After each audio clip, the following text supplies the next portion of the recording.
You're checking out Power99.com. Don't stop. Okay, it's Philly's Power 99. Dread, Mina, and Mother guest in the studio. Very special guest. So excited. The RZA.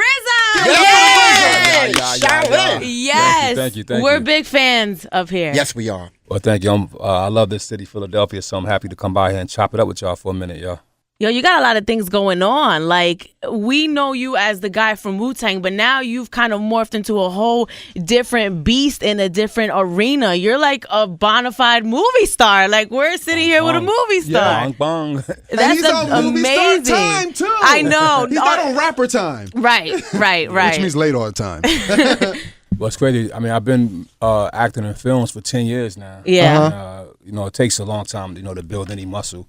And I think I finally got it to a level to, my confidence is totally up. And I think the other people in the industry, other directors and writers, they're saying, this guy, he has something unique that he brings to the table. So they've been giving me a lot of good parts, and it's been a lot of fun. You actually were recently in a Brick Mansion, which just premiered. We were talking about it with Paul Walker, which came in at number 5, I think, 9.5 million first week. So you played a drug lord on this, right? Yeah. I was a drug lord named Tremaine Alexander. Yeah. With a little West Indian fly. I see you. You're a little Jamaican? Yeah, a little bit. A little bit when he gets mad, It comes out the Rasta? Yeah, man. So do you feel like a lot of times they try to put you in that role? Are you looking to expand and play other more versatile things? Yeah, I think if you get a chance to check over my track record, you'll see that I played all different kind of characters. I was avoiding playing the stereotypical bad black gangster. Right. But after doing some other roles, whether I played in Funny People or an American Gangster, I was the seen cop. that, yeah. So I decided that now I could take on the role as a bad guy. G.I. Joe too. G.I. Joe, I played an old blind. Right. Yeah. master. Right. Yeah. So I try to take opportunities that is totally not me, and then when I do get one that's supposed to be my kind of, style, I try to play it differently. So when you see Tremaine, I wore 3-piece suits, silk scarves, just something that was pimped out. Yeah, different than the RZA would be rocking if you was to check me out of my hood, what I mean? And on this new show I'm doing now called Gang Related on Fox, I'm back to playing a good guy. I play a drug enforcement agent named Cassius Green, who he's out of Harlem, and he's moved to California to join the gang task force to help bring down the Los Angeles, which is the biggest gang in Los Angeles. And they just got a big shipment of fish scale cocaine. Yeah, exactly. Fish scale. Yeah. That's the best you can get. Yeah. And you the good guy. You got to confiscate it. Yeah. And I have the lead character of my partner, played by Ramon Rodriguez. He grew up in the gangs, and they sent him to the army to learn tactics to come back and expand the gangs. But he was so good in the army that he's recruited by the police when he gets out. And when he gets into the police force, he rises up in the ranks. But nobody knows that his loyalty belongs to the gangs. So it's a lot of like The Departed, a lot of switcheroo going on, a lot of drama comes out of this situation. What was it like working with the late Paul Walker? Because so many people always say wonderful things about him. Yeah, he was a wonderful guy, man. Real humble spirit, real focus. A lot of good energy inside him. It was a pleasure working with him. We lost a good one when we lost Paul. Yeah. Yeah, good guy. I heard he did his own stunts too. Brick Mansion. Yeah, he was on a mission, yo. He was a martial artist, jiu-jitsu and things like that, and he wanted to express that side of himself. Usually when actors take on certain roles, especially ones that's established and have big careers already in front of them or behind them, they take on something that kind of is a liking to their own, to their own liking. So him being a martial artist, I think he took on Brick Mansion because he wanted to express that side of himself. You know what I mean? Yeah. We know he could drive fast cars. You know what I mean? But we didn't know he could do flips over the cars. And in Brick Mansion, he had a chance to have a lot of fun doing that stuff. Dope. Now, of course, the biggest news right now is Donald Sterling. Yeah. And, it just came down that he has a lifetime suspension, $2.5 million hit to the pocket. What's your thoughts on it? How do you feel about it? Well, I thought about it a little bit, and how he feel and what he said. He's definitely a public figure. He has a lot of people that he so-called despise working for him and underneath him. So he definitely has the wrong mentality, And I disagree with his whole demeanor about that. But I also disagree with the fact that you could do a phone call with somebody, and you do your phone call, they could tape you and then incriminate you. When you think that, when you're talking to your girl, your side chick, your homie, you talking in confidence, like, yo, what up? Yo, yo, man, so-and-so came through like this, man. I told him I was about to knock him out. Right. And somebody taped that and put it back out. I'm about to knock him out.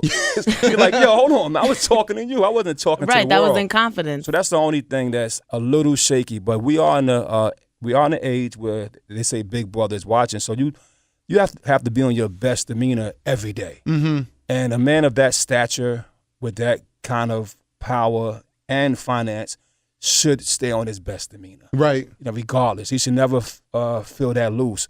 But I wasn't agreeing with the fact that, this chick is able to go out there and she's going to get a lot of money for what she's doing. Oh, yeah. absolutely. I'm going to say one thing to y'all. This is, I don't know if I should say it, but I'm going to say it anyway. We in a business, entertainment business, and we earn money from what we do. So therefore we attract the money hungry. And this is an old man, 70 80 years old, and she's 30. Yeah. They have a 50-year-old difference. Exactly. But he got that money. That breaks the difference down. Right. But the thing is, he don't realize that there's women who they just wait outside for you. Yeah.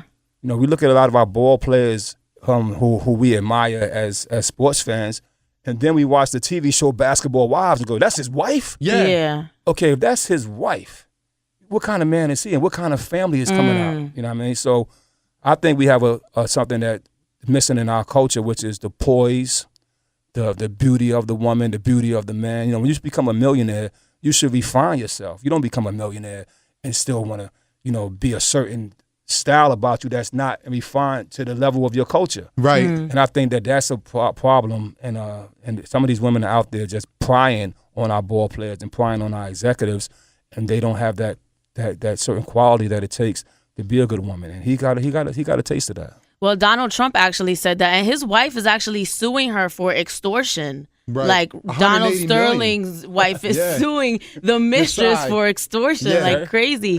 I was really surprised when listeners were calling us and saying that he really didn't commit a crime and he shouldn't have to sell his team. Him having those views about Black people and also Spanish people and even Asians, because he was involved in a separate lawsuit with some tenants that he had in his house.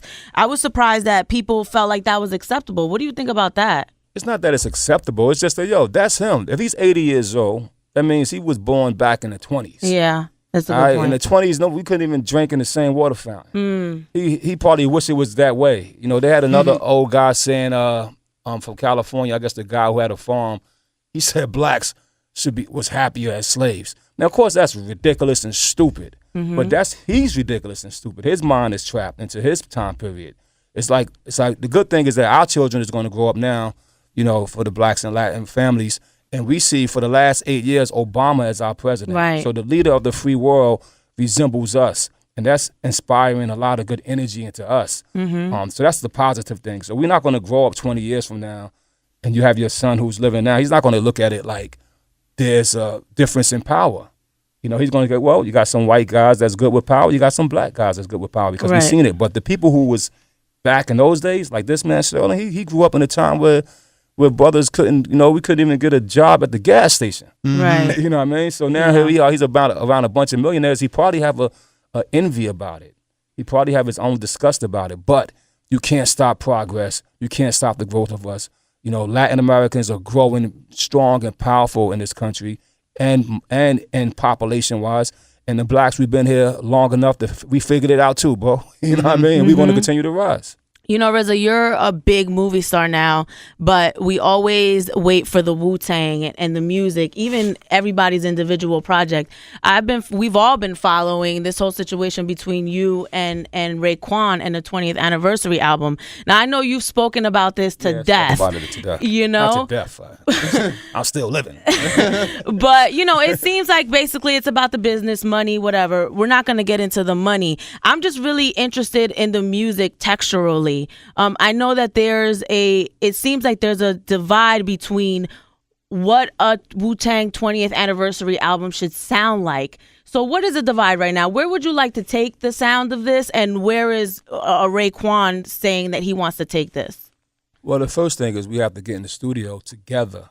You know, if we're not in there together, then of course there's division because we're not coming together. Right. As far as the sound of music, I mean, I'm a music producer that whether you're hearing the stuff that you're playing on the radio every day from the South or from Chicago, whether I can make any kind of beat in 5 minutes. I've mastered beat machines, all right?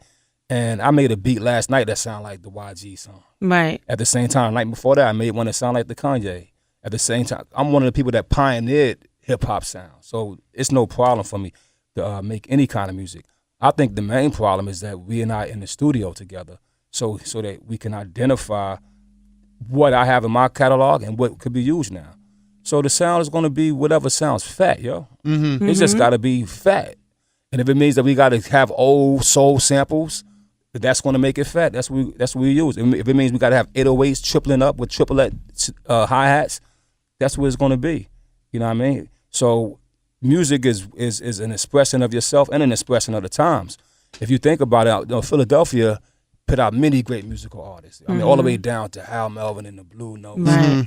And yet, when as you know, when disco came, some of those artists had to sit back because a new kind of beat came in. Then some of them figured it out and they joined that beat. Right. And now we in the hip hop where, you know, that kind of sound is now in the past.